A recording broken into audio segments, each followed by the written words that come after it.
Hello and welcome back to Americans Learn. My name is Lauren and today I'm going to be looking at a Fat Electrician video. This one is about the most gangster Marine of all time, aka Dan Daly. I am excited. I've been enjoying my Fat Electrician little walkthrough. I hope you've been enjoying it too. Hopefully we've all been learning together.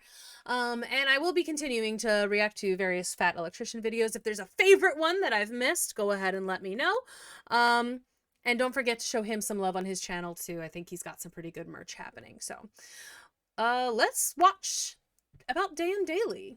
All right, go ahead and make your prediction now. Who would win in a fight? 200 Kung Fu practitioners with melee weapons or one Marine with a machine gun?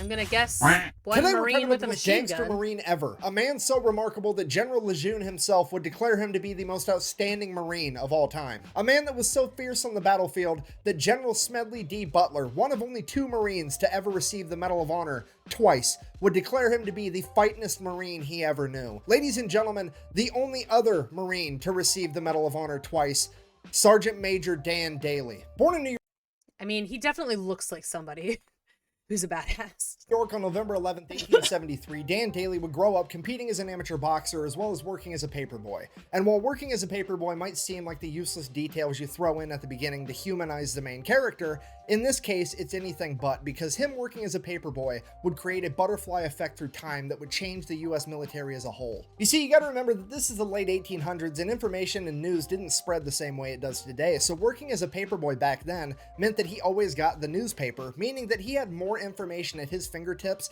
than 99% of the population. Because of this, he would be able to closely follow the exploits of future President Theodore Roosevelt and his famous Rough Riders all throughout the Spanish-American War. And this would go on to be his inspiration to join the US Marine Corps, hoping that he too would be able to fight in the Spanish-American War. So that's exactly what he would do on January 10th, 1899, when Dan Daly would enlist in the United States Marine Corps at the age of 16 years old, coming in at only 5'6" and 135 pounds. But hey, as the old adage goes, it's not about the size of the dog in the fight, it's about the size of the fight in the dog. You see, the real problem here wasn't his stature, but the fact that he joined to fight in the Spanish-American War, and the Spanish-American War ended on December 10th, 1898, exactly 1 month prior to his enlistment date, but the news hadn't spread that far yet, so he ships off to training anyways. So fast forward, he finishes up training, realizing the Spanish-American War's over. He's kind of like, meh, I mean, the Spanish got off lucky, can't help it. I mean, let's face it, I'm gonna get the action I'm looking for at some point, right? This is America. We've been a country for like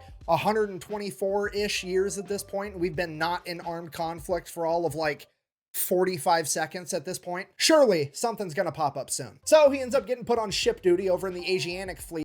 I mean, that's a fair assumption. I'm not gonna lie. Very fair assumption. America likes to be in various wars at any given time. On the USS Newark. And sure enough, like after a month of being there, the Boxer Rebellion breaks out, and guess whose ship is the closest one to be able to respond? Dan Daly. Lucky All right, man. real quick, oversimplified explanation of what the Boxer Rebellion is in case you have absolutely no idea. At this point in time, China had really just been opened up to the rest of the world, and foreign influence is just flooding in. You have Western businesses going in there trying to make money. You've got Western governments going in there being like, hey, you guys want some democracy? And then you had missionaries going in there also trying to spread Christianity. And all of this influence came so fast, so quick, that a large portion of the Chinese population felt that it was too much, too soon, and they started to push back and started a nationalist movement. Part of this nationalist movement was a bunch of young men that practiced Kung Fu. Now, to somebody from the West, Kung Fu looks an awful lot like shadow boxing, so they just referred to these young men as boxers, hence the term Boxer Rebellion. These boxers got together, started their own little club called the Society of the Righteous and Harmonious Fist, and then proceeded to run around beating the shit out of and or killing every foreign diplomat, businessman, and missionary they could find. And it is at that point that the Marines get sent in. So Private Daly and the rest of the Marines show up to Peking, China, which would later go on to become known as Beijing, the capital of China, at which point they promptly and immediately take over a large legation center on the southern border wall of the city, known as the Tartar Wall. They then gather up all the refugees they can find, get them inside the legation center, and set up a defensive perimeter. Things are going well, now we're just waiting for reinforcements. Problem, hours and hours go by, the reinforcements don't show up, and it's about to be dark out. So at this point, the Marine leadership's thinking like, hey, the reinforcements are definitely on the way, they wouldn't just leave us here, which means the reinforcements have gotten lost because, I mean, let's face it, if there was ever a time or a place where the directions of go to the giant building on the big fucking wall wasn't specific enough, it would be in China, right? I mean, Yeah, they're known fair. for their big ass walls. It's kind of their thing. So they're lost out there. We need to go find them before nighttime. Otherwise, they're going to get ambushed by like 1,000 of these kung fu guys, and they're all going to get killed. So we're all going to leave, go find the reinforcements, and come back. Private Daly, you're going to stand guard here by yourself. Now, I don't know what the logic was behind this. I don't know if it was like, fuck Private Daly, he's the new guy, he can have the shitty job, or if it was like, hey, Private Daly's a new guy, this mission's really dangerous, let's leave him here where it's safe, or maybe they knew he was the main character and that he had plot armor. I have no idea. It was probably that third thing. Almost certainly. They're like, your name is Dan Daly. That is a superhero name if ever I heard one. It actually kind of sounds like an old-timey newspaper reporter. Like, hello and welcome to CBS Live. My name is Dan Daly and I'm here with a morning report. You know, it does kind of feel very newspapery, which I guess is fair because he was a newspaper boy. But he does have a weatherman sounding name, actually. I was just thinking the alliteration is usually like a superhero thing. You know, got, Clark Kent's and Peter Parker's, and it's like you have that similar sounding Wally West. I could continue. I won't because I'm not horrible, but it is kind of give that kind of feel, right? So it was probably the third one. Either way, Private Daly is now effectively playing goalie for America for all of these refugees. So sure enough, like an hour after all the other Marines leave, hundreds of Boxer rebels show up and they're looking for a fight. Now, a couple of them have guns like muskets and stuff, really outdated weaponry. By and large, they're all carrying traditional Chinese martial arts weapons like swords, bow staffs, what have you. Some of them are even just rocking the old meat mittens, but they're looking for a fight either way. And this is shaping up to be one of the most ridiculous battles of all time. I mean, this is the type of stuff you get drunk at the bar and ask your buddy, like, hey, you think you could take on all 300 Spartans if you had a machine gun? Like, that's exactly what's about to go on here. I mean, in one corner, you've got an 18-year-old Marine with a machine gun, and in the other corner, you have 200 martial artists with, like, bow staffs and shit. You literally have gun fu versus kung fu, okay? And here's the kicker with the entire thing. The Society of the Righteous and Harmonious Fist legitimately and wholeheartedly believes that their martial arts training has made them impervious to bullets. Yeah. So this entire horde of kung fu fighters just starts running at Daly as fast as they can as he opens fire with his machine gun, and they fight well into the night. The rest of the Marines were a couple miles away. They found the reinforcements, but now it's too dark for them to travel in this rioting city at night safely, so they've adopted a little defensive position, and they're just holding position until daylight. They're literally forced to just sit there and listen to the machine gun fire and the yelling and the screaming and machine gun fire, and then suddenly the machine gun runs out of ammo, and then there's bolt-action rifle fire, fire. Oh, he gets the machine God. gun reloaded. There's more machine gun fire, and this. He's completely. How did he? Okay, so how is he? So is he also firing the bolt action rifle, were they firing? I'm confused now. But like either way, like holy shit. Goes on for hours, and then it progressively just gets slower, and there's less machine gun fire and less screaming and less machine gun fire and less screaming, and then suddenly it just stops. At this point, the Marines have to accept the fact that their friend has just died courageously in battle, fighting an entire mob by himself because they left him alone, and all the civilians that they've been tasked with protecting are going to be slaughtered. And now all they can do is sit there and wait for the sun to come up. So the sun comes up and the Marines start making their way back to the legation center, but they're kind of dragging their feet because, well, they know what they're going to find. They're really just there to recover the remains of Private Daly. Or are they going to find a giant pile of bodies? That is the other option, I suppose. Yikes. The carnage. Can you imagine cresting the hill and just seeing 200 dead people?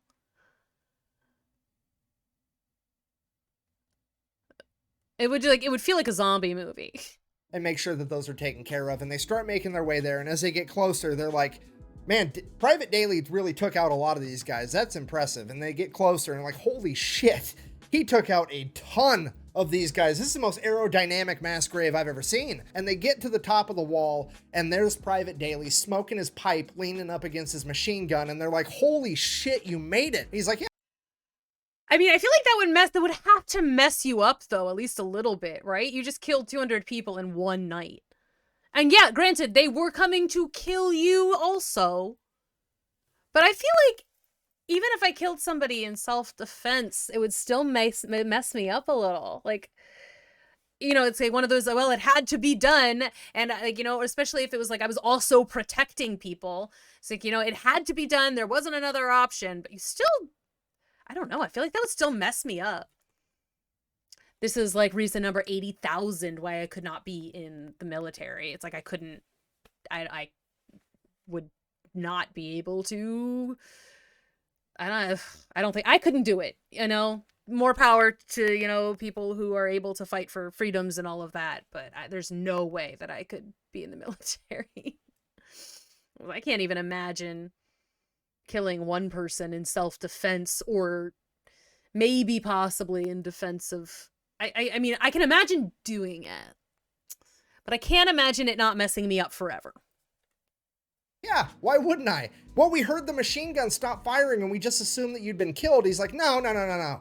I only quit firing because they quit coming. Dan Daly has effectively pulled off the impossible. He has single-handedly defeated 200 rebels by himself, saving all of the civilians as well as saving the day. All the Marines are like, holy shit, we're gonna nominate this guy for the Medal of Honor because this is incredible. All the businessmen and the delegates are like, oh my god, we've seen what one Marine can do, and now we've got 1,200 Marines. We're definitely gonna make it out of this alive. Hooray. And all the missionaries are like, oh my god, this is not what we meant when we said we wanted to make these people more holy. Shortly after this, Dan Daly would be awarded his first Medal of Honor for the battle, and then he would go on to continue serving in the Marine Corps as if nothing had happened. Okay, I really hope he got a promotion from all of that, right? He can't still be a private after that. Like, he's got to get an immediate field promotion or something. fast forward 15 years, now Gunnery Sergeant Daly has been involved in every military conflict the U.S. has for the past 2 decades. He is one of the most experienced combat veterans in the entire U.S. military, and he is a living legend in the Marine Corps. And on October 24th of 1915, Gunnery Sergeant Daly would find himself leading a platoon of men through Haiti during the Cocos Rebellion. Just after his entire company would cross a river, his entire company would be attacked on all 3 sides by over 400 Cocos rebels,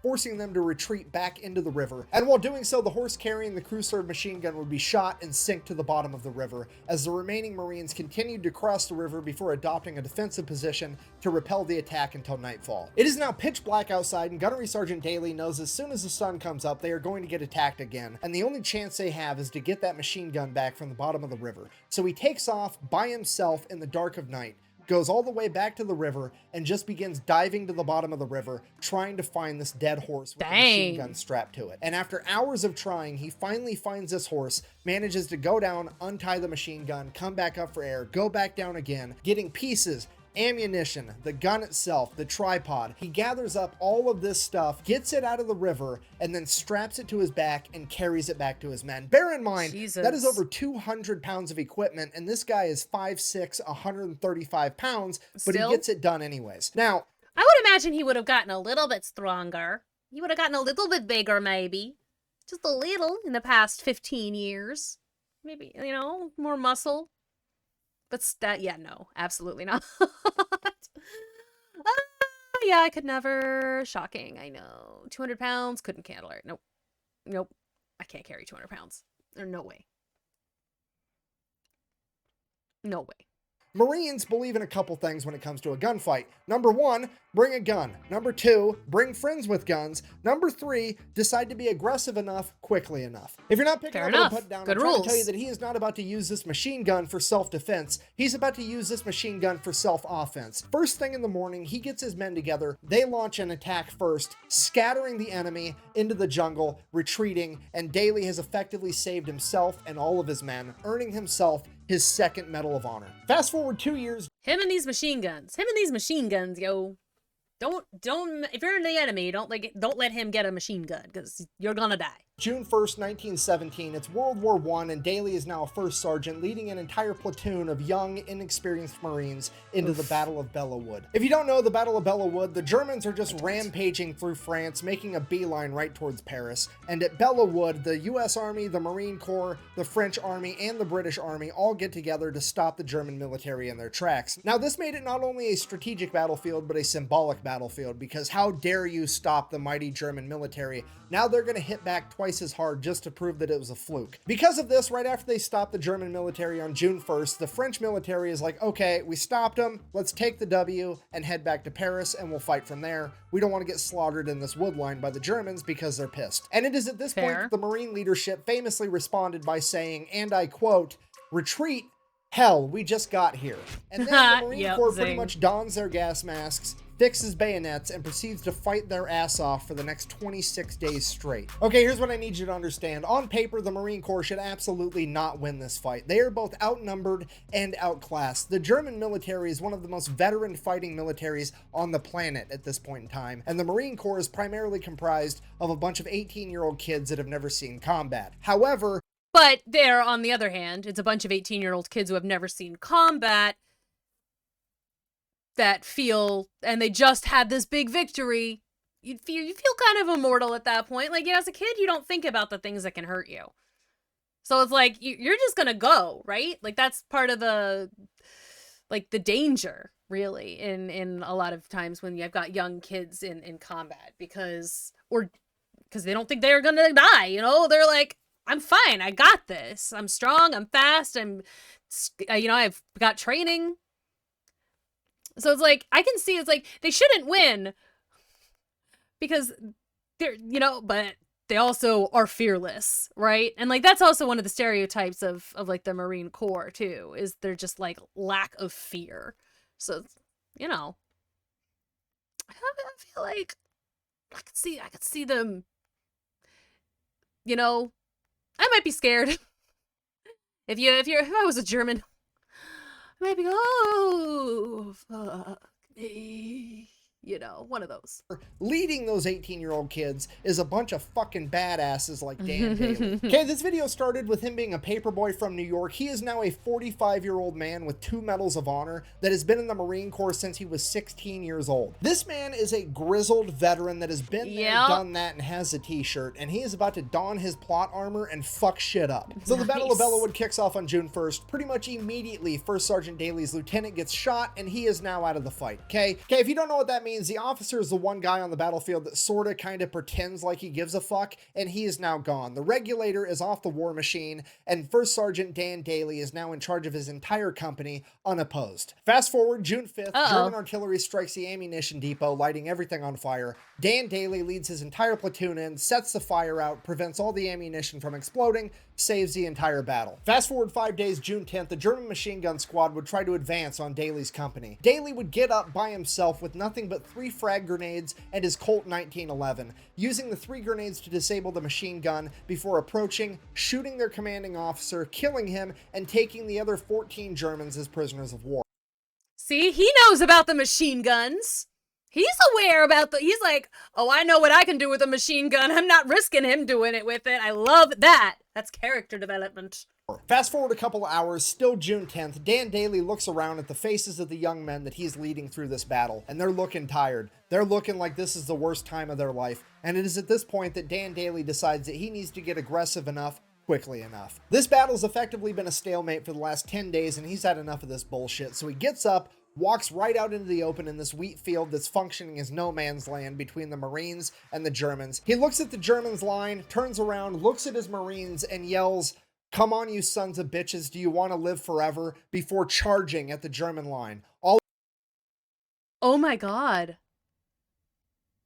That line was real? Like from Emperor's New Groove?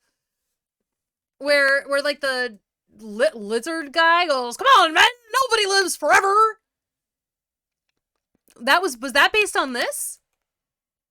All of his Marines, that's Dan fucking Daly, were gonna follow him, so they charged too. In an act of pure hyper-aggression, Dan Daly's company would catch the Germans off guard and would actually manage to punch through their line, causing all the other Marines to become hyper-aggressive and attack as well. Effectively setting off a chain reaction that would lead to the Marine Corps pushing the Germans all the way out of Bellewood over the course of the next 16 days, where on June 26, American High Command would receive a single telegram, and I quote, "Woods, now Marine Corps entirely. Giving America its first win in World War I and the Marine Corps its new moniker. Due to the blatant hyper-aggression of the Marines, the Germans began calling them the Teufelhunden, or the Devil Dogs. And it's all because of the actions of First Sergeant Dan Daly. After the Battle of Belleau Wood, Daly would continue to serve throughout World War I until on the 11th hour of the 11th day of the 11th month of 1918, the Germans would surrender, effectively ending World War I, which is why in America we celebrate Veterans Day on November 11th, which is also, by sheer coincidence, I'm sure,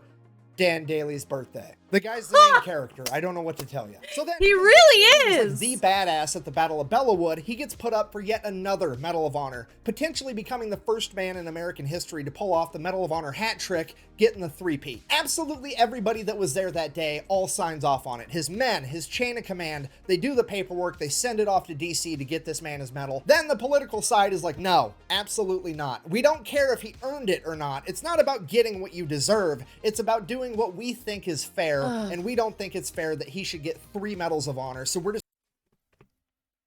But he did So apparently America has been treating its war heroes and veterans like crap all the way back then even. Like, I kind of thought that was sort of fresher from, like, you know, Vietnam times. But no, apparently they've been treating they war heroes like garbage from the World War I era. Super lame American government. Just not going to give it to him because we said so. Go fuck yourself. So instead, they go ahead and they give him the Distinguished Service Cross and the Navy Cross, which, if you don't know, both of those are like tied for the second highest military honor, because apparently second plus second equals first, I guess. Anyways, so he gets those instead. And then, bear in mind, this is 1919, right after World War I. Like a month later in 1919, the military creates a new law that you're only allowed to earn 1 Medal of Honor. Okay, Dan Daly is so fucking gangster, they literally had to change the rules on how many times you're allowed to achieve the highest honor in the military. That's so dumb. That's so stupid. Why? It's not like... If you, I don't understand that. Like, after World War II, when they put a law in place that says you can only be elected president twice, because that was because FDR had been president, he'd done it, he'd been elected 4 times. That's too many times. I'm all for, like, you know, when it comes to that kind of thing, term limits, please. Everyone should have term limits. Get term limits in the frickin', in Congress. Get term limits in the Supreme Court. Term limits are a great thing. This is an award you get for outstanding service and for saving lives. What? That is the dumbest effing rule I've ever heard in my life. Like, okay, then make a rule that you can only get, like, you know, to, like, make a trite example, you know, something that's not really equivalent at all, but you can only get 1 Oscar, you know? Like, why? It's totally arbitrary. That's the dumbest thing I've ever heard in my life. I'm apparently upset about this. This is something I didn't realize I would ever have an opinion on, but apparently I do. After World War I, he would retire as a sergeant major, having turned down becoming a commissioned officer on multiple occasions, citing that he would rather be an outstanding sergeant than just another officer. He would then go on to work as a bank security guard, where for 17 years he would be the living embodiment of the world's shittiest lottery ticket for anybody dumb enough to try to rob that bank. Could you imagine just being some bank robber trying to get some quick cash and you run into the most gangster Marine of all time? Okay, I'm just gonna throw it out there. He didn't Also, I've heard, like, that sergeants are, like, I've heard it said, I don't remember where, that sergeants are, like, the mom of the platoon. It's like, that's who you go to, right?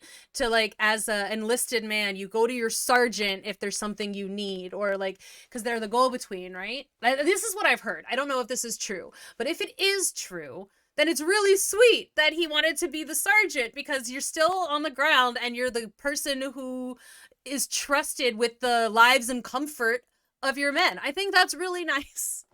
Don't know if it's true or not, but that is something that I have heard. I'm going to pretend it's true in my head. Don't tell me if it's not true.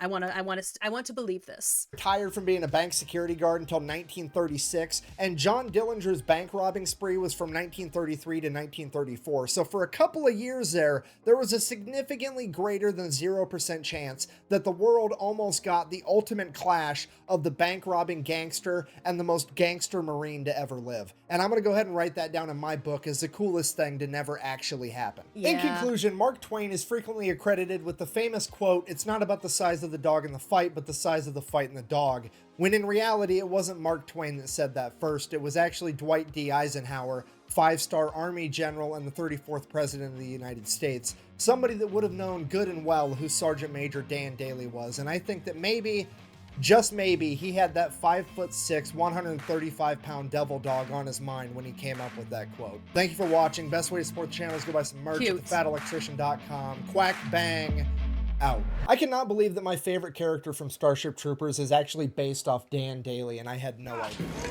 Come on, you ape! You want to live forever? Ah, The okay. best, and I give the best. Here's the beer. Woo! Okay, fun. Okay, so You Want to Live Forever is from Starship Troopers. I've never seen that movie. I definitely had the quote from Emperor's New Groove in my head. They twisted it a little bit. Nobody lives forever, and then they all die. But so maybe not. Maybe it has nothing to do with this at all. This is just it was like a military sounding thing to say, I guess. Okay, well, he was awesome. All right. That's what I've learned today. Dan Daly seems to be super awesome. Like, wow. I mean, I've had a lot of words throughout this entire reaction. I feel like I've stopped a bunch and said a lot. So we're not summing up. I've said so many things. So we're not doing that anymore. Thank you all so much for watching. If you want to see more stuff like this, make sure you hit that subscribe button and hit the bell so you always know when we're posting new content. And check out our other channels. We've got Chicago Reacts and an anime channel. Lots of fun things are going on. We've got merch now. The link for that is in the description below. It is shot glasses. And we have memberships available as well. So once I get some memberships going, so like for members, you'll potentially get your name read aloud before or after a video, and then you will also be able to, as you go up in the ranks, get access to early videos or extra content, and be able to suggest very specific videos as well, for a specific reactor that we might not usually do, because it's either it's just not on a topic we'd usually cover, or lots of reasons we might not usually do it, but you would be able to suggest it specifically. So thanks again for watching. Hope you enjoyed. I will see you all in the next one.